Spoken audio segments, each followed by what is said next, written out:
18 ఏళ్ల పిల్లోడు బైక్ తోలుతా ఉండి కర్మవశాత్తు బైక్ తోలుతా ఉండి ఒక మనిషి చనిపోయాడు. యాక్సిడెంట్లు అవుతా ఉంటాయి.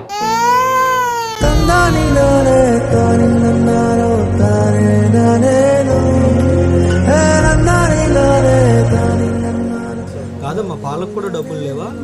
బిస్కెట్ కూడా పిల్లలు ఏడుస్తుంది. అక్కడ 5 రూపాయలు కూడా నేవా పాలు అక్కడ తెచ్చిపెట్టేస్తారు.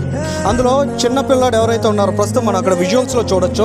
ఆ పిల్లాడు ఏడుస్తున్నటువంటి పిల్లాడు జ్వరంతో బాధపడుతున్నాడు.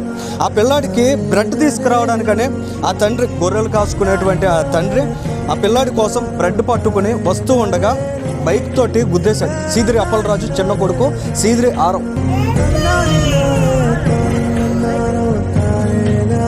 అలా మాట్లాడలేదు బాబు. మీ పిల్లలకు మీకు ముద్దు దాచుకున్నారు, మరి వాళ్ళ పిల్లలు కవులతో వస్తారు చెప్పండి.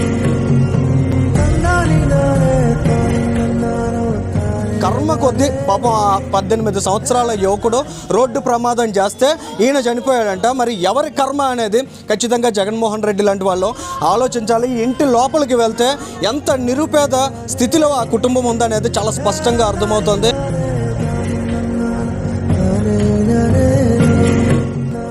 కనిపించగా అమ్మ డాడీ వచ్చాడని ఇటు చూస్తాడు, అటు చూస్తాడు. తెల్లారు వేసాడు, మందకి వెళ్తాడు. మంద నుంచి ఒక 1 బియ్యం తెస్తాడు. ఆ 1 బియ్యం పిల్లంకి ఇస్తాడు, ఉడవ పెట్టుకుంటుంది.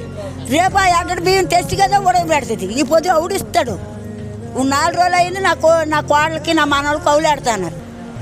నాకు చెప్తే అవ్వదు, మనతో మీరు కెమెరా పెట్టుకుని మా ఇళ్ళు చెక్ చేయండి. అమ్మలో డబ్బు ఉందో, ధనం ఉందో, బియ్యం ఉందో, సోడు ఉందో చూడండి ఒకసారి వెళ్ళి. ఈ అమ్మాయి అబద్ధం చెప్పుతుందని ఏం చెక్ చేస్తామమ్మా, తెలియట్లేదా మీ పరిస్థితి చూస్తే? జ్వరంతో ఉన్న పిల్లాడికి కనీసం పాలు పట్టడానికి కూడా డబ్బులు లేని పరిస్థితి సిచ్యువేషన్లో ఉన్నారు.